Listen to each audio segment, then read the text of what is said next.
Hey guys, this is Editors Depot and you're watching another intro template tutorial. Feel free to pause this video at whatever moment you wish if we're going a little too fast for you. And if you have any questions, leave them down below in the comment section.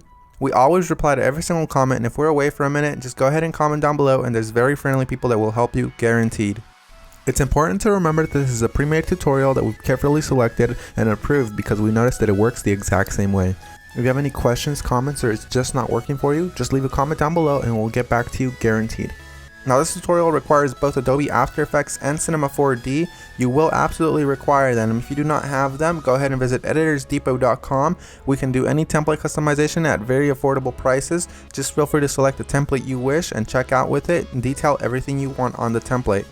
Now that that's out of the way, all you're going to want to do is open up the Cinema 4D file. So here it is, and we already have it open, so we're going to go ahead and bring it up. And as you can tell, everything is ready to go. All you have to do is replace the text, render, and you're done. Except one little thing, there's sometimes problems that come up with the templates, and I'm going to go ahead and cover them here.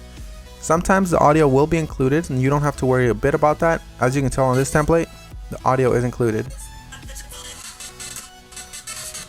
It's not a problem at all, and sometimes the font is not included. If it's not, all you want to do is of course look for the text layers. They will look a little like this.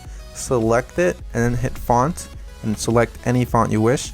You can visit DesignerDepot.net for any font you wish. The first thing you want to do is of course modify one of the text layers. So here it says your. I'm going to go ahead and hover the text after I select it and replace it with editors. I'm going to do the same thing for the second layer behind that one. I'm going to hover the text and write editors. Now that that's done, I'm going to go ahead and render preview. And as you can see, it says editors, everything is 100% fine. You do the exact same thing for the bottom layers. I selected both at the same time. I'm going to replace it with Depot. Once I go ahead and render preview, it looks amazing and I'm happy with it. I'm 100% happy with the colors because it's red and Editors Depot is red. But if you're not happy with the colors, you can simply come down below, double click it, and make any modifications you wish. Whether it's make it green, make it blue, or blend it all together and make a little purple. I'm going to go ahead and keep it this way, and I'm going to go ahead and go to my render settings now. Once you're in the render settings, you're going to want to make sure that your width and height is set to 1920 x 1080 if you have a very good computer or decent computer and you have time. If you have a slow computer and you probably don't have that much time, you make sure you set it 1280 by 720. You want to make sure you tick all frames, and then you go to save. You make sure it has a PNG sequence for a faster render that does not reduce quality at all. And you want to make sure you select file here. Make sure you make a folder for this one render sequence that's alone and empty. Mine is template render, and I'm going to name my every single sequence render. You close that and you begin the render. While it finishes rendering, I'm going to go ahead and open up my Adobe After Effects file and go ahead and get started with that for you guys. As you can see, that says that there's two files missing, so I'm going to go ahead and find them for my computer. So I'm going to wait for it to load, and as you can see, it says here that the audio is missing. I'm going to go ahead and double click the file, and I'm going to find it for the computer. It should be included in the template, and if it's not included, we're sorry and we're going to do our best to try to help you, but if it's not, you can go ahead and include any audio you want.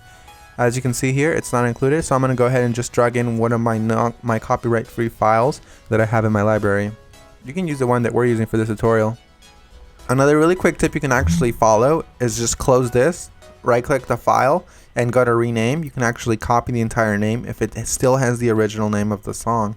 Then you go back to YouTube, you paste that there, and you download the file from there. You want to make sure it's copyright free and you're not breaking any laws though. Once you've gone ahead and replaced your song, you're going to want to go ahead and replace the other thing that was missing, which is of course the PNG sequence. It might be a PNG file, .png, or it might be an MP4 file, or anything within those regards, like QuickTime for example.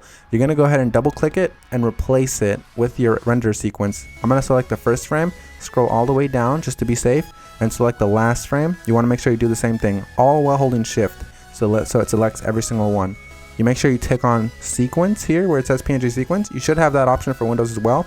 You hit open and it will import every single one and it'll make it look like a video. That makes your render much faster and it looks the exact same. So we're 100% done. Assuming you have every single one of the plugins required, you're 100% done, and if you don't, you're going to have a black screen similar to this.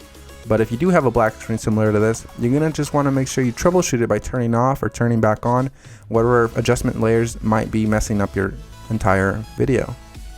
As you can see here, all of the adjustment layers, one of them within these messed up the entire render, so I'm going to go ahead and turn them on one by one.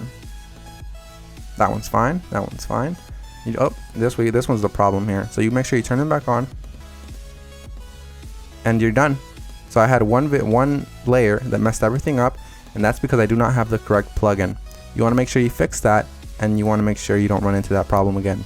And finish the composition by adding it to the media encoder queue. That pretty much summarizes our video, guys. I hope you all enjoyed it, and if you did, remember, drop a thumbs up if you liked it. Drop a thumbs up if you are a fan of us and you like what we're doing. And guys, we really appreciate every single one of you from the bottom of our hearts. We really appreciate every single one of you guys, whether you're liking this video, disliking, or you just left and you didn't even watch this tutorial, guys.